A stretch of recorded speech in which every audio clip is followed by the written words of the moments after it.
Hello, everyone, and welcome to the Franchise Show. As you can see, I'm not in my normal Harry Potter-esque under the stairs office. I am coming live from XL, and look at that. There we go, look at that. The exhibition round there. So, this is the show where we get, I'm going to do it, under the hat of some of the most important topics in franchising. So what do we do each week? Each week we take a different topic and we have a bit of a deep delve into that topic. And you know what? This is not necessarily about coming up with answers to things. It's about inspiring some thought and inspiring some questions. Now, it's a live show. Well, it's live if it's 5:15 or thereabouts GMT or whatever time it is around your neck of the world. So please, if you are here live, put a comment up and we will put it on the screen, recognize you, and it will direct our conversation because this show is predominantly about you. It's all about you. And you are the people that we want to inspire and we want you to direct our conversation. So without further ado, I would like to introduce first of all, the topic and then our lovely guest. So the topic today is actually twofold. The topic today is franchising in Canada with an emphasis on exhibitions because we have a lovely expert on exhibitions and I'm in an exhibition as well. So it seems very apt to talk about exhibitions and talk about Canada.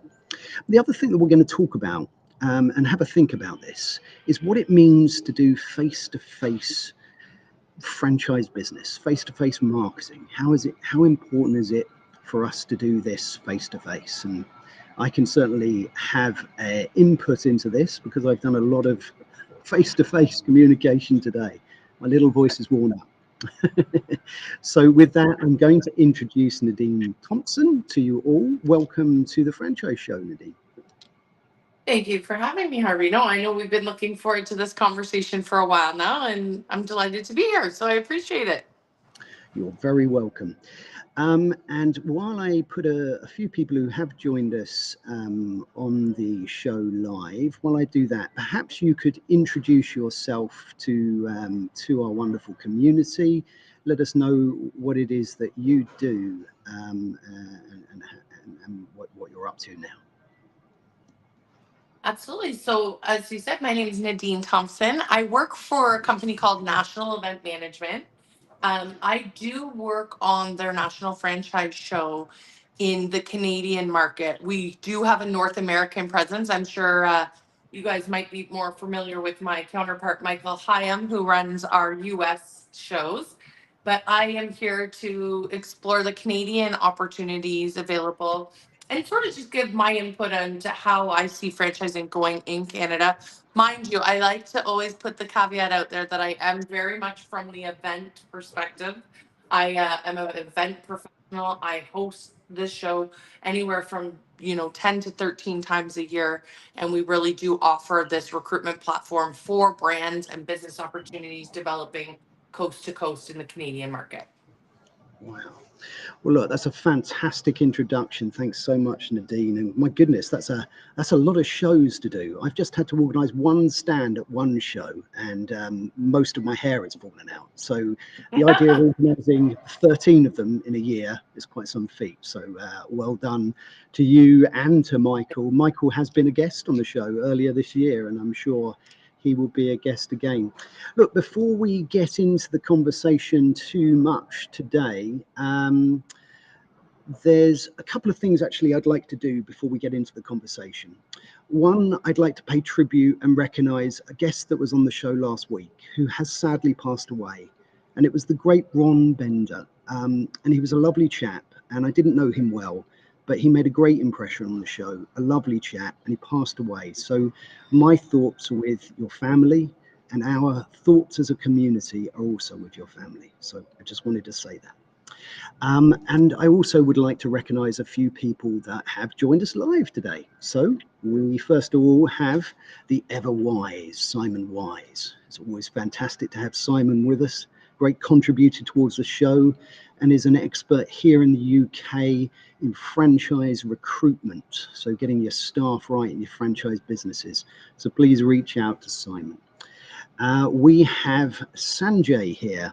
Sanjay is a good friend of mine and colleague, is an expert in all things franchise funding. So again, if you're looking for your funding stack for your franchise partners here in the UK, please reach out to Sanjay.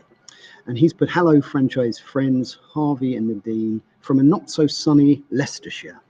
We do have a habit now, it's a very British thing, I'm sure, of of name dropping what the weather is like in our regions here in the UK. So it's good to, well, it's not good to know. In fact, actually, it's nice that it's not so sunny. Don't need the sun out all the time. And we have Katrina Newman. Great to have you here. Katrina has put, good afternoon, franchise friends from a very grey Windsor. Home of royalty, of course. Well, look, that's fantastic. Looking forward to hearing your thoughts today, Katrina, on all things face-to-face franchising. And I'm sure we'll have an opinion about Canadian franchising. We've got four more people that I would like to recognise before we get into today's conversation. We've got Neil Newman from Gather, and one of our lovely sponsors. Fantastic to have you here, Neil. But hi all from sunny Sussex. Great to have you here, and looking forward to hearing your thoughts on face-to-face franchising. Dean has disappeared, but she will come back, I'm sure. And I'm back. Sorry about that. There she is. It's not a problem at all. See, that's the joy of it being live, you see. If this was a podcast, we would have edited that sort of thing out, but not here. This is live stuff. I'm just going to remind everyone I'm busy right now. It's not a problem at all. We have the wonderful Penny Hopkinson here. Penny is one of our lovely sponsors. I normally have her lovely book with me. But today, as I'm not at home, I will sorry, there is a cleaning thing coming by.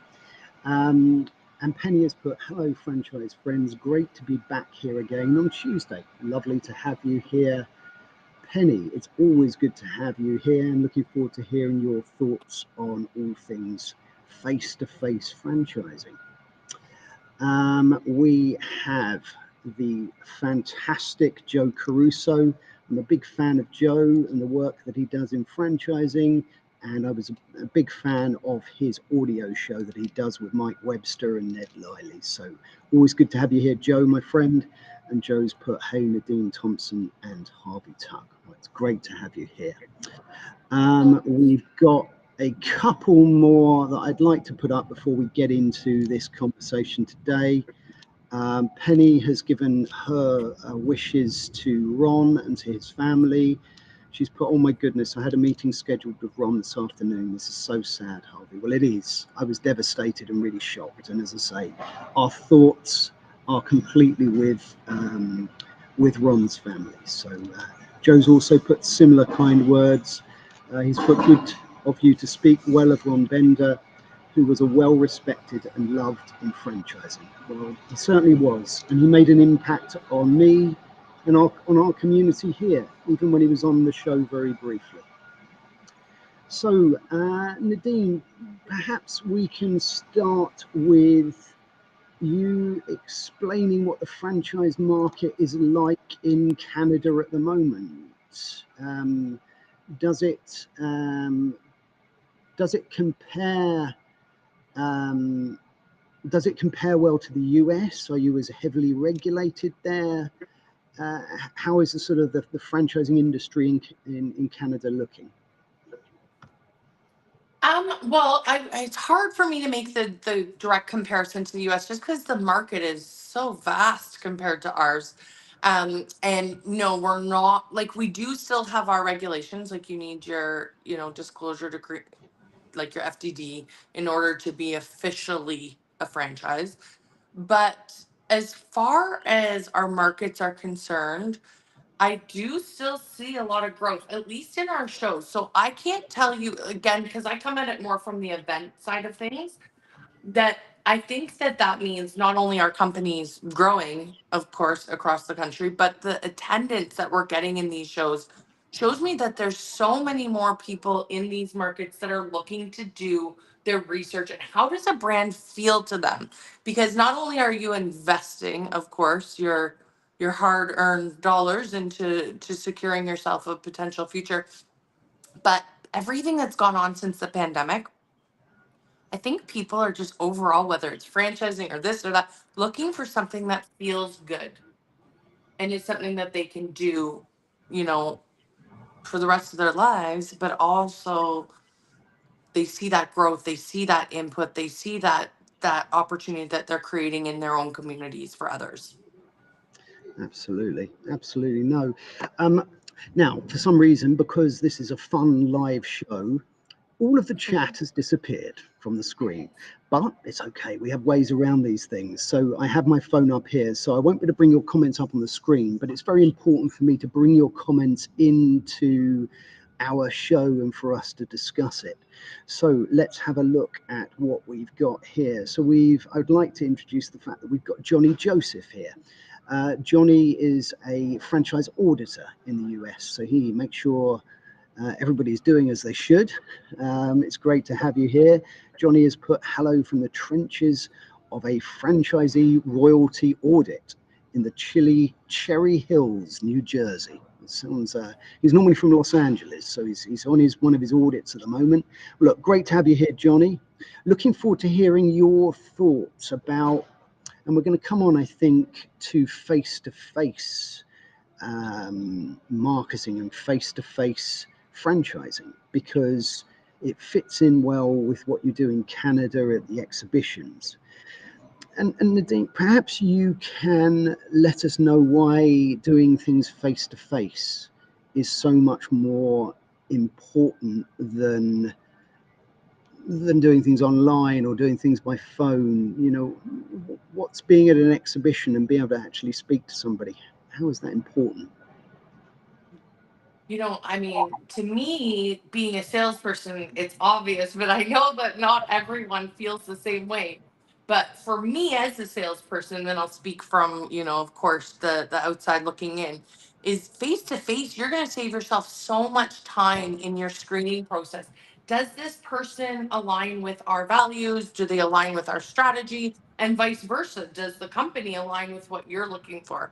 And again, back to what I was saying about the feel good, it's all about this emotional intelligence. I don't know, maybe I'm out to lunch or getting a little whimsical in my old age, but I really do think since the pandemic, this emotional intelligence topic is it's so all encompassing. And I think that that is what people will be able to derive from a show. How does a brand feel?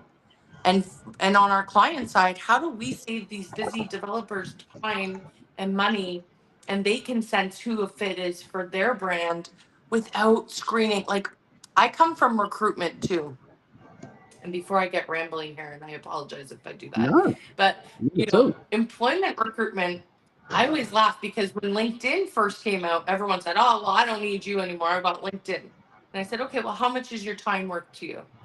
And I just left it at that because there's an ebb and flow in these things. And I really think that as much as technology helps us, it does. It is very much, I need it all the time.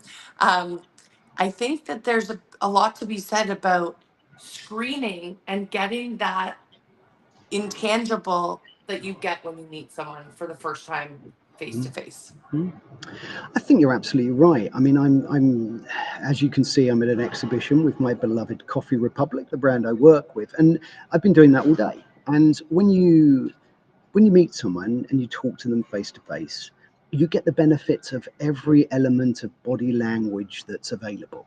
I mean, doing these things are great because we can see each other, we can see facial expressions, tone of voice, but language and the process of finding a franchisee or the sales process, however you want to look at that, it's nuanced. And seeing if somebody aligns with your values can happen with a feeling in a conversation sometimes, I think. 100%.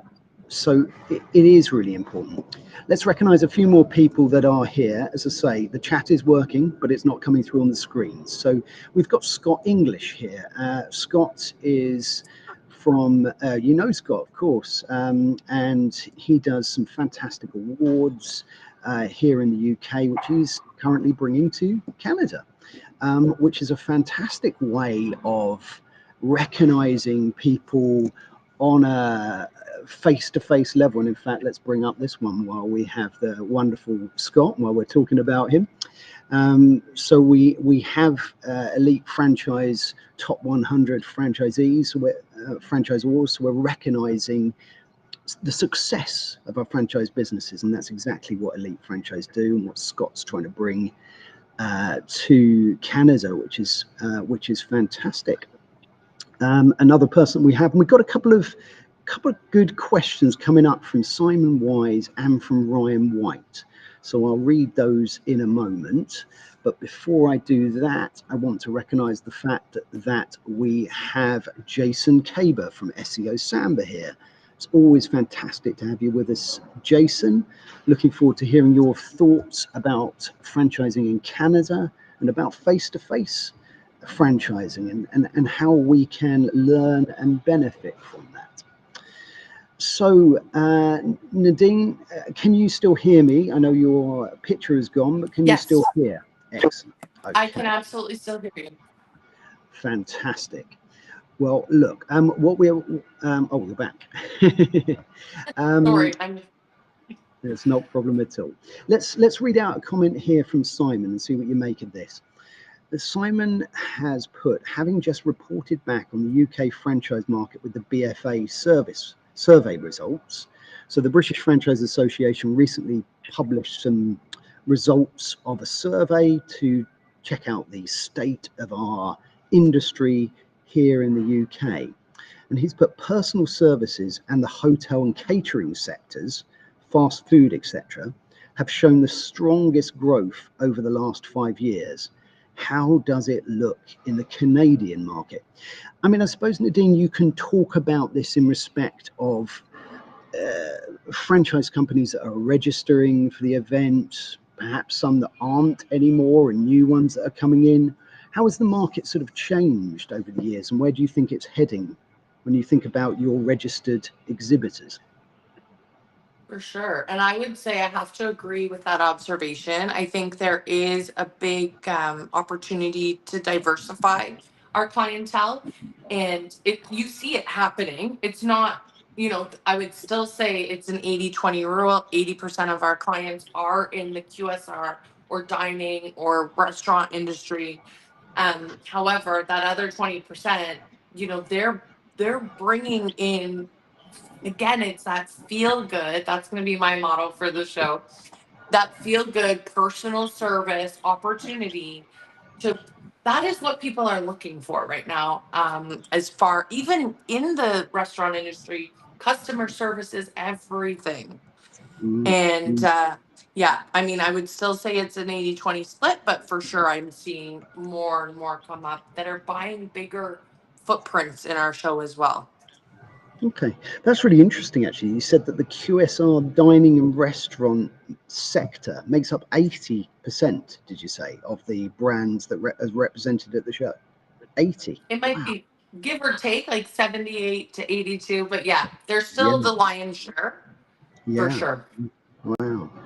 Do you know, I'm not sure it's the same here in the UK. I think that there's perhaps a more even spread across the sectors. I think that there's a lot happening here in the home care sector, a lot happening here with the children's sector, in the pet sector.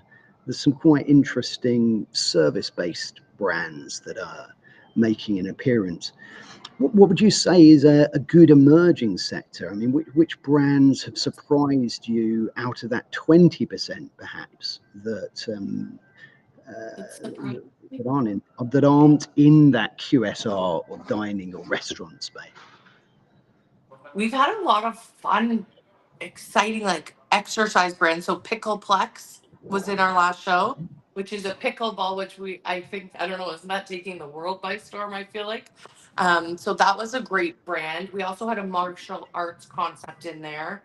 Okay. We have like handy services. We have home care too. So maybe my numbers are a bit off. Maybe it's 75-25, but Sure. for sure food is still taking, the lion's share. I would say, we love things like lasers, Clinics of Canada, laser services, any healthcare, beauty does really well in our show. Lots of hair, we have Men's Zone, which is a men's tailored hair salon. I guess they don't like salon barber shop. That So, one's taken a big footprint in our show as well.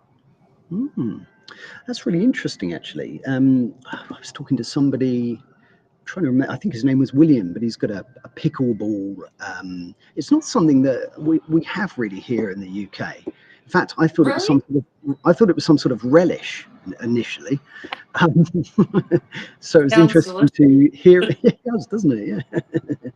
But it's interesting to see those types of brands starting to make an appearance, because if you're watching this there's a pigeon just walking past here.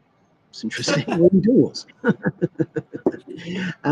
But if you are a franchise brand and you're thinking of coming to Canada to scale your business, if you think that's the market for me, what do you think? Do you think that there's some particular areas that could do with some more brands coming in the Canadian market, or do you think most things are well catered for?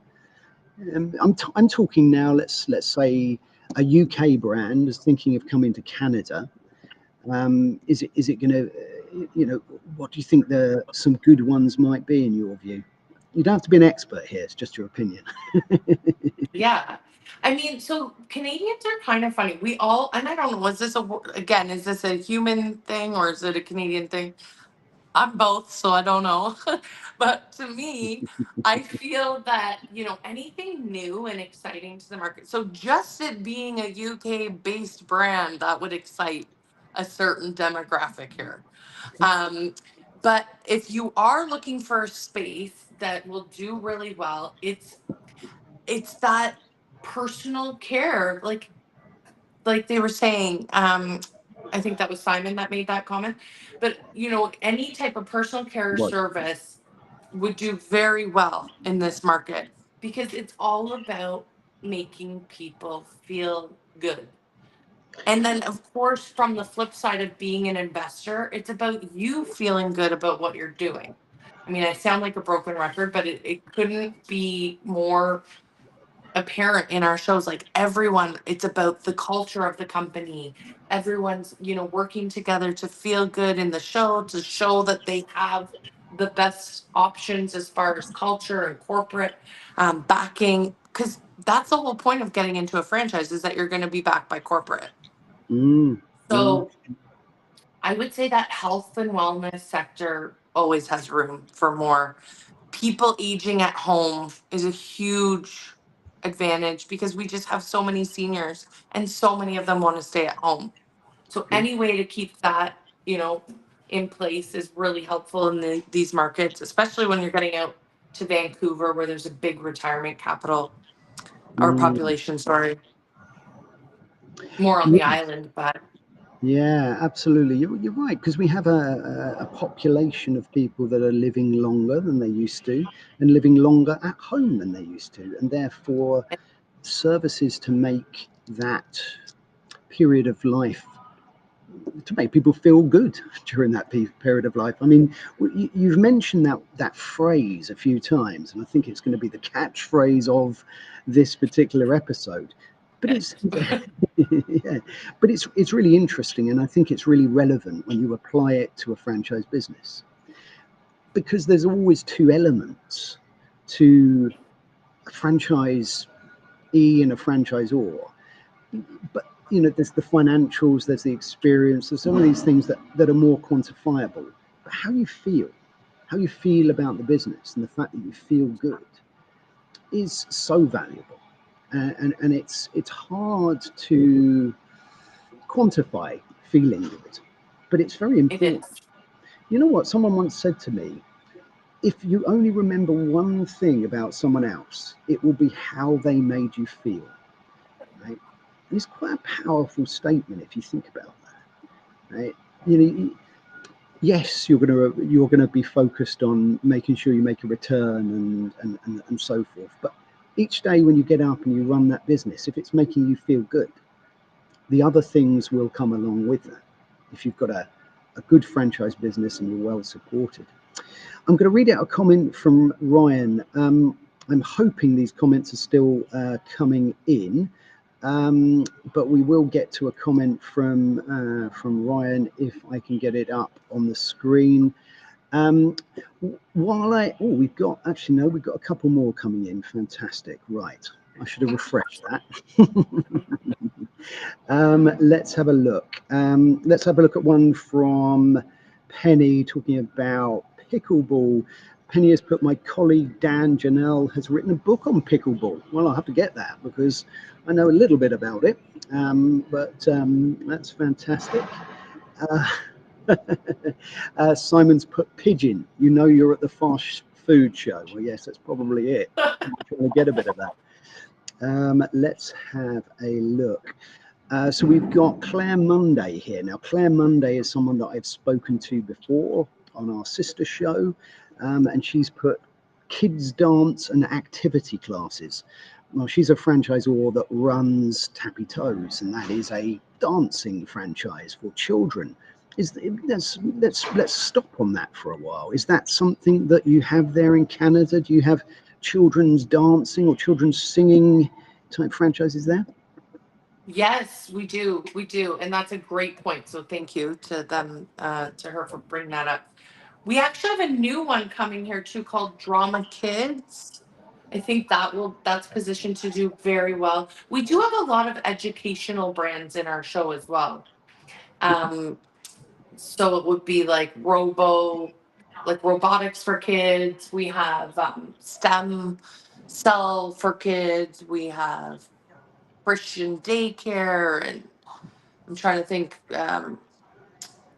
DIFA education, lots of different Okay, branding for kids. fantastic. Again, the fun, dramatic music, perfect. Because not only does that make you feel good running the business, but then you have all these kids that you're empowering and keeping them out of trouble. Mhm. And, that's a really good feel good brand. A great suggestion. Yes. Fantastic. No, thanks for that, Claire. I'm sorry I can't bring your comments up on Claire, the thank you. screen, but we will continue to read them out in this way. I want to say that we've got Nick Plevin here. Nick is from eTalent, one of our wonderful sponsors. Strangely, your QR code is up on the screen now, my friend. So please reach out to Nick if you would like to talk about recruitment and finding the right people. And some of the things that we've been talking about face-to-face franchising and about feeling good and about discovering who these people are, those things are really important to get good franchisees and to get good staff. And Nick certainly helps with all those things, so please reach out to him. Simon's got a good question here. Let's see what we make of this one. Simon's put, for UK franchise brands looking to launch in Canada, which state is most franchise friendly? Now, I do appreciate you're speaking from a point of view of an exhibition organizer, but is it similar to the US where you have very different regulations that apply to different regions in Canada, or is it something that's sort of set countrywide? No, there are different rules to different markets. I think and this is me guessing, so That's okay. please, no one come for me. It's I feel not like a a problem. lot of it, just because I can speak for our organization, we're based in Markham, Ontario. So a lot of our rules apply to Ontario, even if we're hosting shows out of this province. Although we do, if I was hosting a show in British Columbia, we charge that tax rate versus ours. So taxes is the big thing. And then really I think you just need a good lawyer, and they will help you as far as figuring out what the rules are. Now, as far as location and how to drill down and pick them, like I could go by what my biggest shows are. Toronto, we have to host that twice a year. We need the one on the west end and the east end, and it is the largest, best attended show of its kind in North America. So that means people are growing in Toronto as far as I'm concerned. That means it's a Mm. really good, we have an international pavilion. That's one where we highlight brands coming from other countries. And Oh, then okay. our second, yeah, sorry, and our That's second to that would be Vancouver. You know what's funny? Montreal used to be our second largest show, and we still host it twice a year. It still warrants two shows, fall and spring. However, Vancouver has come in and bullied Montreal out of second place, and it's taken reign the last few years. And then okay. another great one is Alberta. We have to do an Edmonton and Calgary show every year. But then you see growth rates in Saskatoon, which was this little boutique show I just hosted last week. It was booming. Um, so really, I think the growth is coast to coast, of course, but then of course there's hub cities. So your hub cities are going to be your Torontos, your Vancouvers, your Montreals. Mm. I love that. And you speak about it from a point of view of how the exhibitions have changed and developed, which is absolutely the right way to talk about it. Because on this show, we're not looking for the definitive answer. What we're looking for is a diverse sort of selection of opinions, and so that when you're looking at the Canadian market, and we'll speak of this with different people over the years, you're just thinking about what you might want to ask. And so, I love that. I also like the fact that you talk there, was it Toronto? You said that there was an international section.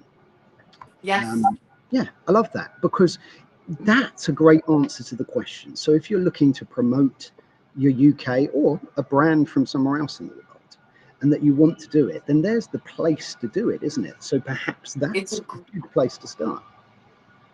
I Yeah. think for many reasons, and the International Pavilion serves very well in Toronto because not only do we have such a diverse population here from every background you can imagine, Um, but it's a good launch pad because people that first come to Canada too, or maybe are in the GTA and surrounding areas, similar to Vancouver, they're not necessarily native to the area and are open to moving and relocation. So certain concepts that I work with, the big golden archers, wink wink, they need You you can to mention the move. name, it's all right. Yeah, like, they need you to relocate for a store that becomes available. Or, another huge retail store that we've worked with, they need you to go and start at a certain store that only brings in X amount of dollars, and then you graduate based on that.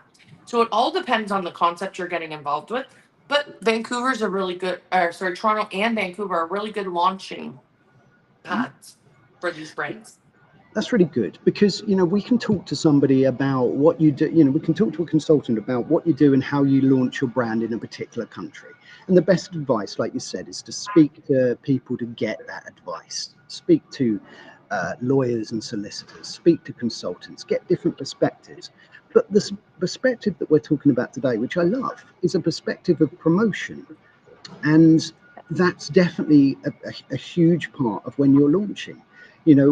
Where we've spoken a little bit about Scott and what he does, and these are great ways to promote your brands and to look at the Canadian market. But an exhibition, is a fantastic way to promote your business.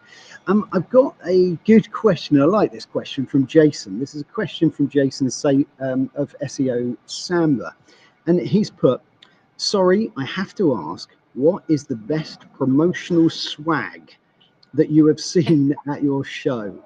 I mean, look, this is partly a tongue-in-cheek question here, but it's also a really interesting one because at any show, what are you looking to do? You're looking to try and draw someone in, and you want to draw them in with genuine interest, but you also want to draw them in. So have you seen some great examples of something that has been given away that's worked really well? Yes, but I will tell you that the best swag you can do is when you're rescuing these people that are standing at the booth all day. So, water bottles, chapstick, and gum. I swear to you, I've never seen people get so excited over a bottle of water like they do when they are, they can't escape from their booth. And oh, they look at it and they say, oh man, SEO really saved me this time. And that will always be, you want to be a problem solver with your swag. And everything else really ends up, God bless, but like either they gift it for kids, kids will love the frisbees or this or that. But if you're solving a problem for them in that moment, which is that they're so thirsty, they need they need chapstick, maybe even sanitizer, you just not only you right there, you've proven you're a partner for them. Absolutely. So he keeps whizzing past in his little cleaning machine. It's That's fine. okay. It's all good stuff. Yeah, it's really interesting. I mean, someone gave me an espresso martini today. That was a classic thing to give away, and really perks me up of an afternoon. But yeah, no, I think you're right. I mean, you've got And that to. perked you up, so that's perfect. It did. It very much did. Yes, absolutely. Yes, I'll get another one of those tomorrow. But that's right. I mean, whether you are attending a show as a potential franchisee, you're doing a lot of walking around, you're doing a lot of talking, you're going to be tired. So you're looking partly for a little bit of a respite when you have a conversation. So it's good to give some comfort with that. But I think it's important to focus on the job in hand. I mean, I'll give you an example. We're a coffee company. We've got our new concept behind us, right? And we toyed with the idea of whether we give away coffee, right? And we could have done that. The problem is we would have had a queue of people for coffee, and we're not selling coffee, we're selling a franchise. Right? So we were giving coffee to people we were having conversations with, but it's just trying to get that focus right, isn't it? I've been to many trade shows where people are giving away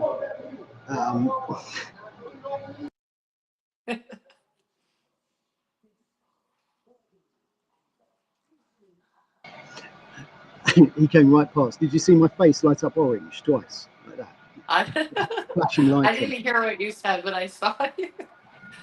Anyway, so yes, I think it's really important to sort of keep that focus on what it is you're trying to do at the exhibition, isn't it? There's certain things that you give away that complement what you do, but what you don't want is a queue of people just trying to get some things you're giving away. Where do you think that balance sits? I mean, you mentioned there sort of chapstick, gum, water bottles. I suppose they're good things because they just facilitate conversations, don't they? And help with dry lips and being thirsty, which I was today. I would have said foot massages, but then that's taking it too far. But Actually, no, I think there's a balance, like you said, and I warn all of my first time exhibitors. I don't know if that question was for me, so sorry if I'm out of yeah, it line. was. Yeah, Oh, okay. absolutely, absolutely. First time exhibitors, I say don't, unless your coffee, which I'm sure it is the reason that your brand is going to, step out and be in its own spotlight. But unless it's so earth shattering that you can't describe the brand and invite them to have a coffee with you at another later date, you know, unless it's going to make or break the deal, I just say, why do it for your first show? Always keep it simple. They want to see your marketing. They want to see the culture of your company, and you need to have your best, most passionate person, whether that's a salesperson or the owner of, like, whoever is going to speak highly of the opportunity. That's what you need for your first show. If you really insist that yes, they need to try the coffee, because that we don't even need to speak. They try the coffee and they're in. Perfect. Then you're going to have one side of your booth dedicated to sampling and the other side dedicated to development. Because That's a good idea. if you tie your developer up with the coffee samples, there goes your whole show. Mm. Your show plan has got to be part of this. And like you say, if you're giving away samples, if you're giving whatever you're doing, if you separate that out, because otherwise it can be lost in it, and you can look very busy and have a big queue of people, but they're all just getting a coffee and then off they go to go and talk to somebody else. So yeah, really, really good advice there. Let me come to a few comments to make sure we're keeping up with those. And if you have just joined us today, this is the Franchise Show, and today we are talking to the wonderful Nadine Thompson, and we are talking about Canadian franchising, we're talking about exhibitions, and we're talking about face-to-face franchising. So it's been a fantastic conversation so far. Catch the replay, go to my profile, and you'll find the replay on there. And let's have a look at a couple of comments. One here from Scott English, and he's put national event management run amazing events across the whole of Canada. For an emerging brand expanding into Canada, what province, city would you recommend they start with first? This came in a while ago, so we touched on that, and it was, it's interesting to go back to the fact that Toronto, Vancouver, were good places to start. And I think the fact that you said about that, do all of your shows have an international section? Actually, that's a question I was going to ask. They don't, but we just discussed how Vancouver should probably get one because it's another market where we've noticed that international brands would like to get, their feet wet. They don't all require it because, again, it's the footprint of the show. And a lot of these, like Saskatoon, Moncton, like boutique markets, like we're doing London, Ontario this spring coming up. That's a very specific boutique market. I can't imagine someone in Dubai going, I'm going to start a business in London, Ontario. And that's not to downplay London, Ontario. I'm just saying it's not something you pick out on the map as your first starting point. That's like, okay, now you've had huge success in Ontario and you're expanding and you need more spots in Ontario, and that's a great next market. So I think that I thought Scott's comment was going to be about water for sure because we are very fortunate to have him as our exhibitor lounge sponsor, and I left the poor guy in charge of the water, and we didn't know it was all under the table, and he kept having people coming for him for water, and it was right there the whole time, but we didn't know that. So we There you love go. Scott. We'll have to call Scott the water boy now, shall we? I like it. Oh, it's a fantastic story. No, no, We had a lot of fun. absolutely. Well, that's the thing as well, isn't it? Exhibitions they're hard work. They're very hard work, but they're fun and they make you feel good. You know, we, I know you're getting me at it now, saying that word. It's But all how it feels. it is. And you know what? That's definitely going to be my learning of this episode because every time I do one of these, I have huge amounts of learning. It's, and that's what we all do here. As a community, we have this discussion together and we learn things. And you know what? That phrase, who was it I spoke to? It was John Hewitt that I spoke to. And he said the secret to growing a franchise business was happy, successful franchisees. Right? And I like that as a simple statement. And I like that feel good. Right? If you feel good, so it's a really important one. And something definitely for people to remember. What time have we got? We've got a couple of minutes until we start to conclude things for today. Let's have a look at a couple of things that Mark has put. So Mark Scott, he's put Drama Kids are part of Stagecoach, large international franchise here with 400 franchisees, 50 of which are Drama Kids. Yeah, so great markets, and it's fantastic. Yes, thank you. Yeah. And thank you to Mark for that because I was trying to think on the spot of who that holding company was, and I'm so sorry I couldn't get it out. I could just think Drama Kids. Not a problem at all. You see that we're one big family here, and we all help each other out. So thank you, Mark, for that. Let's have a quick look at something here from Joe Caruso. Joe's put, are international franchise brands coming to Canada and in particular Ontario surprised by the franchise compliance and disclosure required under the Arthur Wishart Act before they engage in selling franchises? I mean, I appreciate you're not a franchise lawyer, and we're answering this in terms of your exhibitor's reaction, I suppose, to some of this. So, what do you make of that? Are they surprised by that? Is it something they've expected?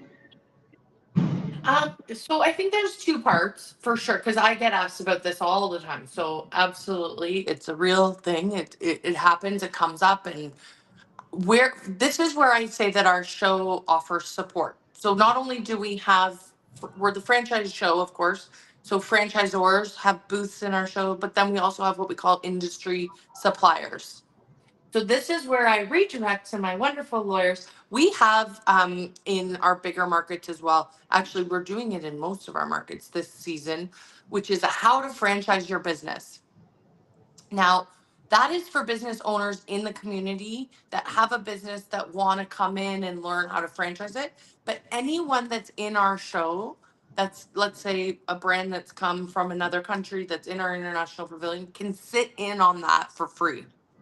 So Okay. that's a value add to any client that's not quite sure. Usually by the time they'll Harvey that they're in my show, they've got some kind of understanding, guidance. And if not, then I chat with them about that online and sort of give them our recommendations. Again, all unbiased, we give them a couple of options of people that they can check with. We work with brokers. There's a ton of different avenues to assist. I've never really heard like, oh, it's so crazy in Ontario compared to anywhere else. But yeah, we do have our own set of rules and regulations for sure. Fantastic. Fantastic. What do we got? We got a few more minutes. I like to squeeze everybody's comments in because this is all about everybody that's here, and I love all the comments. I'm so sorry that I can't bring them up today. We all have technical issues, but I can still see them, so we can still talk about them.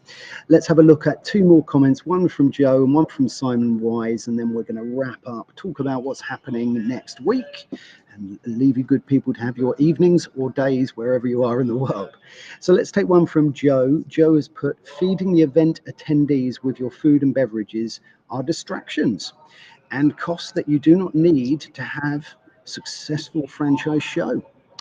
It's a great point, Joe, and it's a debate as to how far you go with that. But I'm tending to say that as en masse, you're probably right.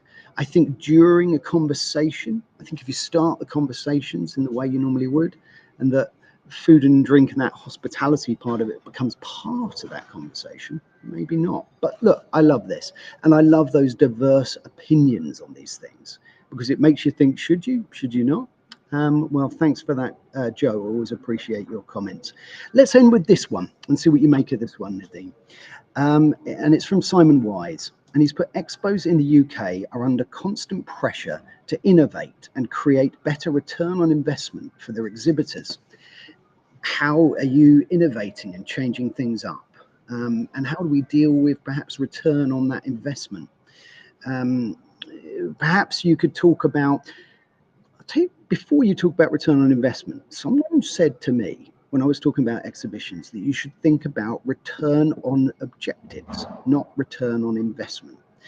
And it's an interesting one. If you have an objective to talk to, 50 people across 2 days or whatever it might be, rather than those sales objectives. What do you make about this? People must ask you about return on investments all the time. I invest this in the exhibition. Am I going to get my money back? How much am I going to make? How do you normally deal with that as a question? So I'm salesy, so I get it. I 100% get the ROI, perspective. And I come from radio sales before event sales. So for me, I understand the importance of exposure and of, repeating a message until it drills down. And I understand that our events sometimes, it's not an instant gratification.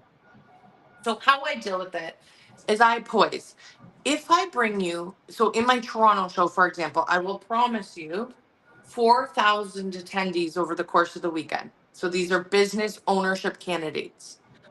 That is my number that I am willing to commit to. That number has been inflated over the last couple of years. We're actually seeing a lot higher amount of attendees than that. However, we will stick with the 4,000 number until it's consistently and consistent enough that we can promise it. So if I can bring you 4,000 people, Harvey, how many of those do you need to secure as new potential franchisees in order to make back your booth investment? And usually the answer is one. And really, you should be able to get one out of 4,000. Yeah. So that's kind of the rule of thumb we work off of. Like, are you getting that one out of 4,000? Now, so how I position is I bring them to you and then your sales cycle takes over. Get it. Get So it. what is your like? It's hard for me. You don't want me to come in and tell you how to do your job, right? So Mm, all I can do is kind of lay out the groundwork. This is the amount of people you're going to see. This is what your conversion should look like based on your sales cycle. Can you absolutely. make that happen at this show? Yes or no? Yeah. No, I get that. We've really got to finish, but let's end with this, because I think it's a good way to end. So, in terms of innovations, in terms of things that are happening in the future that are exciting developments, so I'm sure there are lots, but is there one or two that you can name offhand? You know, some development, something that's changing, maybe a tech that's coming on board, or a value add. What's happening in the future for exhibitions in Yes. your? Sorry, I didn't address that. Yes. So we definitely have that same pressure that we need to innovate as well, of course. So what we've done is we put in a new badge program where the badges are scannable now. So our client is wearing a badge with a QR similar to what you have up on the screen here, that the attendee has the control at the show. It's not the clients asking for their info. When an attendee is interested, they're scanning that badge. On Oh, the back end, after the show, the client, if they had bought into the badge program, will receive that list. But also the attendee has that control and isn't feeling like everyone's going to be, we're very protective over our list here. And, we really want to give that attendee, even though they know everyone they scanned will get their info, they feel in control. Then the next thing I would say is social media. We have been really trying to up our game. With our posts on LinkedIn, we have a new national franchise show backdrop. We see how many more people are interested in posting that and getting it online. And we do things around here all the time to offer our clients more options. We have a new podcast coming out. So there's a lot of different things that we're doing to try and keep with the times, I guess you could say. and you've been on the franchise show, which is the ultimate in terms of promotion. I mean, I think Absolutely. so. I might be paid to say that, but I definitely think so. That's it. Absolutely. Well, look, we have now come to the end. So I would like to, first of all, thank everybody who's been here live today, everybody who's put the comments in. It is what makes this show. And I really value it. Thank you so much for taking your time. I'd like to thank you, Nadine, for your time today as well. Really, really appreciate that. It's been a fascinating conversation. I hope that we can do it again. Maybe it'll be a double next time, you and Michael Hyam. Perhaps we can do a double. Oh, that would be fun. But look, I wanted to thank you again for your time. And it only leaves me now to talk about what's happening later this week in our sister show. So this Thursday, join us at 5:15 GMT, 12:15 EST, as we talk to computer explorers and we talk about their wonderful franchise and how they're doing. So that's going to be a fascinating story to hear. And I look forward to hearing what's under the hat of another fantastic brand. And join us next Tuesday on the Franchise Show, where we are coming live from Sky Studios. So again, I won't be in my little under the stairs office Harry Potter-esque thing. I will be live from Sky Studios, and we will be having 3 guests. So it's going to be a fantastic episode, and one of those guests is going to be my son. So I'm incredibly excited about that. And we're going to be talking about how you tell a franchise story, and particularly how you do that on an advert and on television and in film. So it's going to be a fantastic chat. So please join us next Tuesday for that. And until next time, my friends, take very good care. Cheerio. Thank you. Thank you very much.